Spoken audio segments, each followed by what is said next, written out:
E já estamos de volta com Temperando o Papo e continuamos com o Dr. Vitor, aqui ele que está falando sobre cirurgia plástica. A última pergunta foi a seguinte: os brasileiros, os cirurgiões plásticos brasileiros são os melhores do mundo?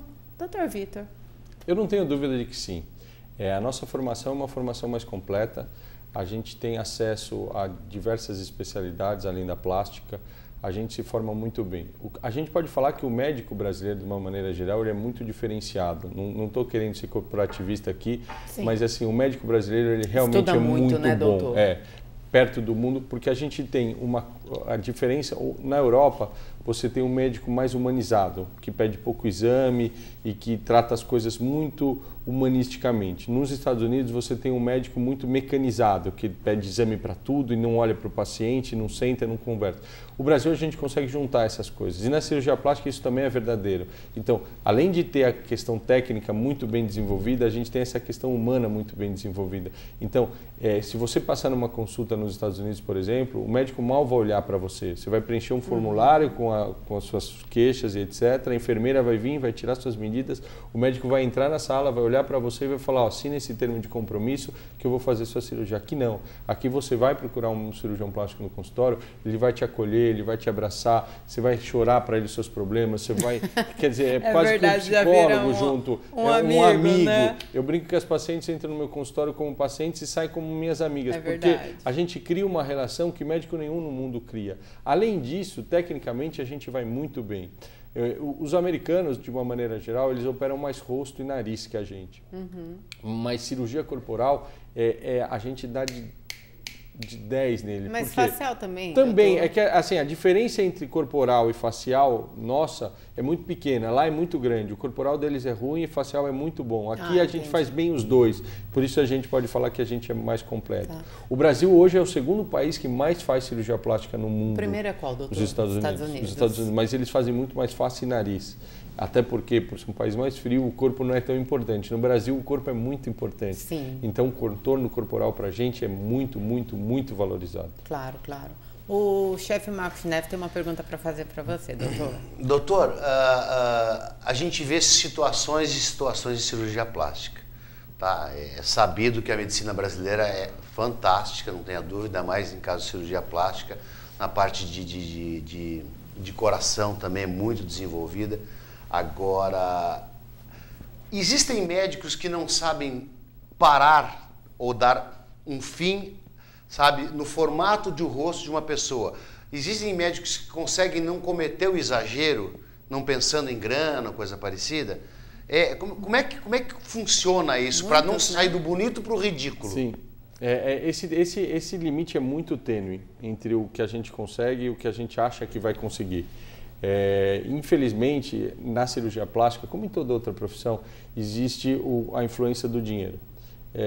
A cirurgia plástica vem evoluindo muito e hoje a gente pode falar que isso diminuiu bastante. Se a gente fizer uma comparação nos últimos 20 anos, o número de erros, o número de complicações vem diminuindo e vem diminuindo cada vez mais porque a cirurgia plástica está se tornando menos comercial e está se tornando mais uma especialidade médica graças aos problemas e graças a esse aprendizado com o problema. Mas isso é um bom senso, e bom senso às vezes tem, às vezes não tem. Quer dizer, isso é muito importante, o cirurgião plástico saber falar não. Sim. Porque a paciente, quando começa a fazer, ela sempre acha que pode melhorar, que pode melhorar, que pode melhorar. Mas o rosto, o corpo, não é uma massinha que você modela do jeito que você quer. Você tem limitações. A cicatrização é uma limitação. O formato do corpo é uma limitação, a idade da pessoa é outra limitação. Se você não consegue parar isso e falar para o paciente, olha, para porque você vai ter problema, você vai ficar pior do que você está, você pode ter esses casos que, graças a Deus, vem diminuindo bastante. A gente vê muito menos isso do que via há 10 anos atrás, por exemplo. E alguns casos, realmente, que houve até a morte de pacientes, foi comprovado que nem cirurgiões plásticos eram. Não sei se vocês sabem, é um dado do Conselho Federal de Medicina, 98% dos processos contra cirurgias estéticas são relacionados a médicos não cirurgiões plásticos. Então, muita gente se achava com conhecimento para fazer esse tipo de cirurgia e a gente sabe que para você ser um cirurgião plástico você tem um tempo de formação muito grande. Então, as pessoas acabavam fazendo achando que era uma coisa simples e não é simples. Sim. É uma especialidade médica muito séria, muito difícil e que você, para fazer bem feito, precisa saber o que está fazendo. E esse número desses processos é muito claro para a gente. O cirurgião plástico hoje ele tem uma responsabilidade e ele tem um grau de formação que evita muitos problemas. Sim. Agora, doutor, eu quero saber de você. Nos Estados Unidos é o país número 1, né, em cirurgias plásticas do mundo. E lá eles têm uma técnica de próteses, né, mamária com soro fisiológico. Na verdade, isso está acabando. Está acabando lá? Está acabando porque o americano que inventou a prótese de mama. E a prótese... Eles tiveram assim, um boom de prótese na década de 80, na década de 70, desculpa. E aí depois houve algumas complicações e eles achavam que era por conta da prótese. Eles pararam de colocar prótese e começaram a colocar a prótese salina, que a gente chama, que na verdade é uma bexiga que se enche de soro. A prótese, rompimento, desculpa interromper, mas o rompimento é mais fácil? Sem dúvida, muito mais comum. Tá. Do que a prótese de silicone. A prótese de silicone só foi proibida nos Estados Unidos. Na Europa e no Brasil se continuava e a gente vem fazendo prótese de mama há mais de 30 anos com muita segurança. E a gente consegue hoje falar que é uma das cirurgias mais seguras que existem. O que aconteceu? Os Estados Unidos proibiu a prótese de silicone e a gente começou a estudar e produzir trabalho mostrando que a prótese era segura. Há mais ou menos 5, 10 anos, eu não sei falar a data exata, mas há mais ou menos uns 5 anos, foi liberado a prótese de silicone nos Estados Unidos igual a que a gente usa, ou seja, eles estão nos imitando. Eles estão pegando a nossa técnica e levando para lá. Inclusive da aplicação, que antes eram pelo umbigo? Então, isso é uma coisa, assim, eu adoro essa pergunta porque tem um programa na TV, tinha um programa que trazia, né? Etc. Que aquilo, a gente tem que lembrar que aquilo não faz parte da nossa realidade médica. Sim. Aquilo é um programa de televisão. Então, um programa de televisão, ele não quer dizer o que acontece no consultório médico. É um programa para atrair público, ponto. Na realidade é um pouco diferente. Essa prótese pelo umbigo, por exemplo, no Brasil a gente nunca usou. Não, né? Nunca se usou. Sim. Por quê? Porque é uma prótese de difícil colocação, não fica bom, não fica simétrico. Quer dizer, a gente tem uma técnica, a gente tem volumes de prótese, modelos de prótese que deixam a mama maravilhosa. Por conta de uma cicatriz muito pequena, não faz sentido você fazer algo que vai ficar feio. Então, a gente, assim, no Brasil, do ponto de vista estético, a gente praticamente nunca usou prótese salina, porque a prótese de silicone ela tem uma textura melhor. Você imagina você ficar dentro do teu corpo com uma bexiga cheia de água. Então. Quer dizer, o próprio toque, a própria textura, o peso é muito diferente. A prótese de silicone, não sei se você já viu quem tem, ao você tocar a mama, você praticamente não sente diferença. Sim, é uma mama normal. É muito natural. É muito natural. Dependendo do volume, se a pessoa quer uma coisa mais discreta ou mais extravagante, ninguém percebe que tem.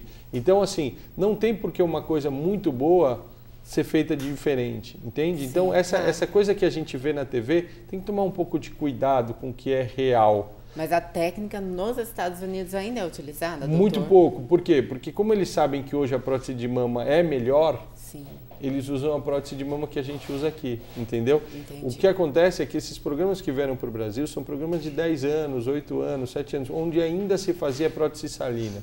Hoje em dia não se faz mais prótese salina, então hoje a técnica que usam é muito semelhante à nossa. Tá. Doutor, só para continuar com a mama, é uma pessoa que de repente está começando a ter o câncer de mama. Se ela tem uma prótese, com o exame de toque ela vai descobrir? Isso existe um trabalho que prova que ela vai descobrir mais fácil do que quem não tem a prótese. A mulher, quando tem prótese de mama, ela tem uma relação diferente com a própria mama. Ela se sente mais segura, mais à vontade em tocar, em palpar, diferente de quem não tem prótese. E isso faz com que o diagnóstico seja mais precoce. Então, a prótese de mama, ela ajuda no diagnóstico de nódulos na mama.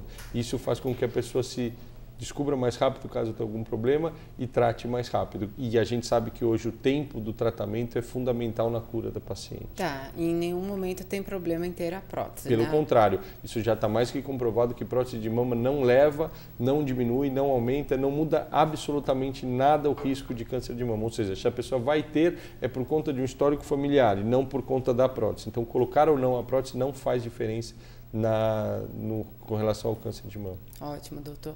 E doutor, qual que é a diferença de colocar a prótese por cima do músculo e por baixo? É uma pergunta muito frequente também, né?